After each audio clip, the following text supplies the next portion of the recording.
has been doing a variety of things since 1941. It was great hearing from Mike, actually, and Mike mentioning the BHU, the Biological Husbandry Unit down in Christchurch. Soil and Health's got networks and connections all over, and it's really exciting that in our 80th year, we're looking to the future now, which is what I'm going to talk about a little bit next, is sort of what next and where next for Soil and Health.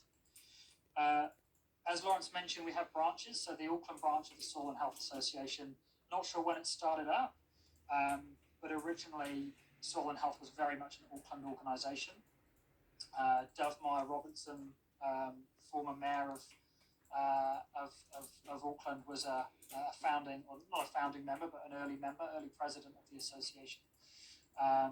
We moved down to Wellington 2 or 3 years ago, and that's partly because the Soil and Health Association recently merged with the Biological Producers and Consumers Association, otherwise known as BioGrow. So that's another string to our bow, is that we work with BioGrow, which is a company that does organic certification.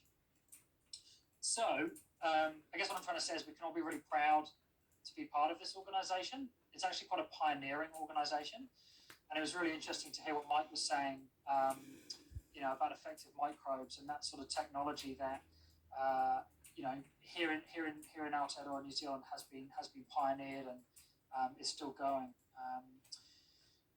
I've been asked to talk about Soil4Climate, which is a particular project of ours that we're running at the national level, and I'm going to show you some slides here. Really, the reason we decided to launch this project was out of a recognition that for a new generation of environmentally conscious and aware people, climate change is really the single most important issue. And I'm sure it is for many of you as well, in terms of how you're thinking about the future and our impact on the environment.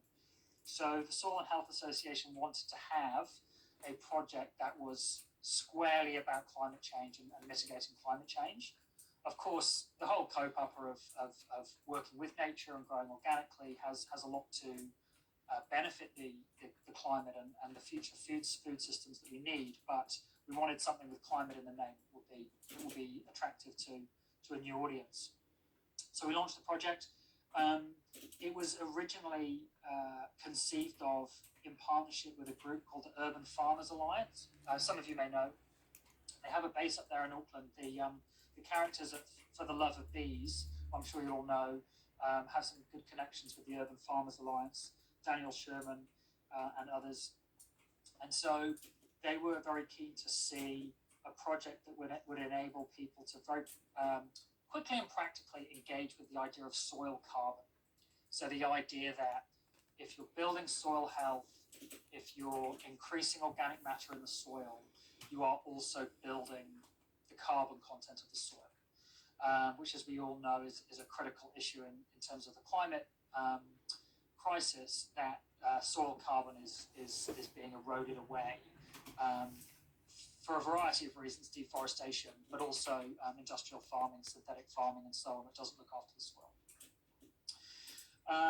I'll just flick onto our website here, so hopefully you can see that now. I'm sharing my screen there. This is the Soil and Health Association website, and we have these sort of three main areas of work, Soil4Climate being one. As I said to you earlier, we have organic certification. We're also running a national glyphosate campaign, which I'll touch on again before I finish, because that's timely. Soil4Climate is a very hands-on. So I'm showing a picture here. This is a soil test we're doing. This is Jess Barnes from the well-fed site out in Porirua. So this is an old bowling green, actually, and the local community no longer had the need for the bowls club, and so rather than have it turned over to developers, I think it was the Catholic Church actually stepped in to create a food resource for the local community, and they're now growing as a market garden. So in the picture you can also see, just in behind Jess and Jenny Lux on the right hand side, she's one of our board members. Some of you may not be able to see it, but I've sort of pegged out a quadrant with a bit of a string line, and that's our test area. and we've just dug up a whole lot of soil, which you can see in the foreground there, and put that on a sheet. And we're just about to count the worms.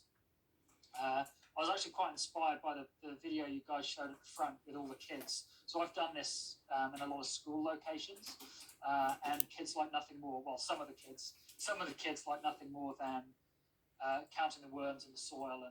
And as part of the testing, you smell the soil, you feel the soil, you look at the colour, the texture, and these sorts of things. And I'll give you a little bit more detail on that. This is all publicly available resource. So this is the visual soil assessment. This was created by Graham Shepherd, a New Zealand agronomist and technical advisor to farming in the Taranaki region. This is on the Landcare Research website. It was co-funded by Landcare Research. It's a public resource. And for those of you who are interested technically, there's heaps to read here. You can go in and... Recording in progress. Okay, so what I just really wanted to just show you was the scorecard, because essentially what we're doing there is we're giving the soil a score, and I won't go into too much detail. But as I said to you before, we look at soil structure, soil porosity, colour, number and colour of soil mottles, which is like little lumps in the soil, and you're looking at oxygenation there and how waterlogged the soil is, earthworm counts, and bits and pieces, and then you give this is a form you fill out, and then you do a bit of maths, which is also good for the school kids, and then you give it a ranking score at the bottom.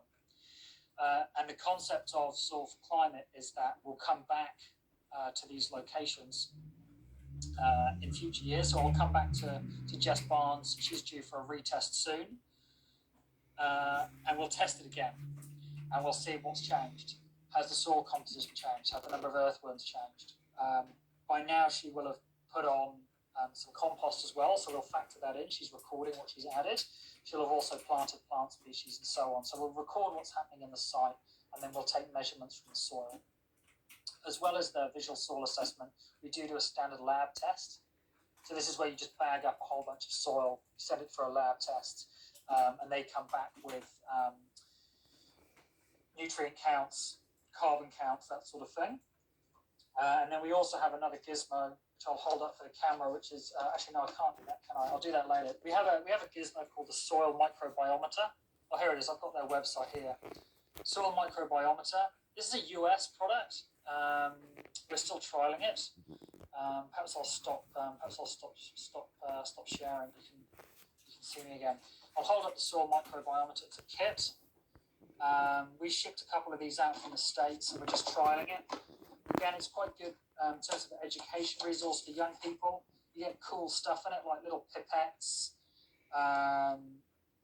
little test tubes. You make up a solution of the soil, and then I assume it's a version of the litmus test.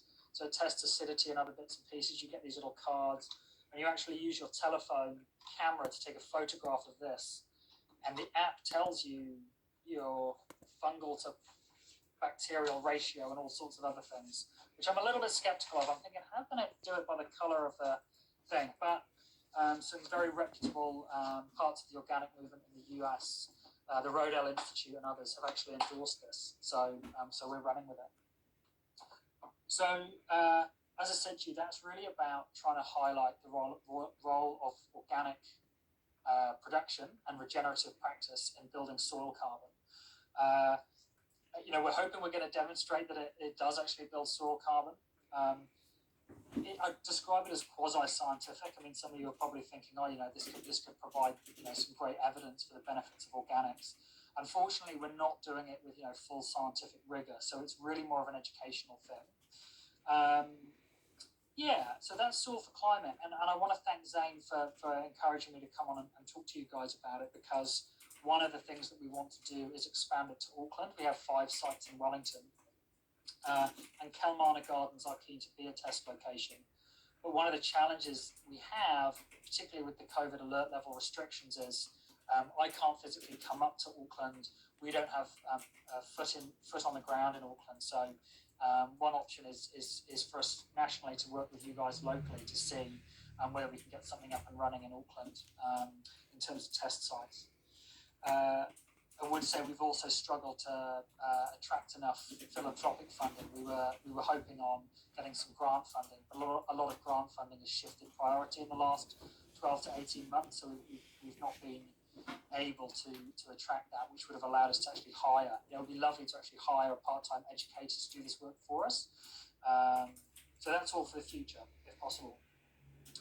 So that's probably me. I'd probably just finish up by saying, you know, I really welcome the opportunity to come to talk to the Auckland branch. I'm happy to come back. I'd also encourage you guys to look at the National Association. You know, I'm sure you're familiar with the magazine. Our membership subs are $55 a year, for which you get the magazine sent 6 times a year direct to you. And it's a national campaigning organisation as well, so it's worth supporting. If you haven't already, we have a glyphosate petition on our website that you can go in and sign, and we're about to do our submission on the EPA's call for information on glyphosate. For any of you who are interested in articles, potentially pitching articles, if you've got ideas for things you'd like to see in the magazine, I'm all ears. Our editor is always on the lookout for articles, so if you've got a project or an idea or a concept for an article, do sing out. And also, if you're involved in any other organisations in Auckland that you think could potentially partner with Soil and Health, whether it be on Soil4Climate or glyphosate or whatever it is, I'm also keen to hear from you, because I think, you know, through partnerships and working collaboratively, we can extend the message of organics more effectively than if we just try and do it by ourselves. I'll probably stop there, Lawrence.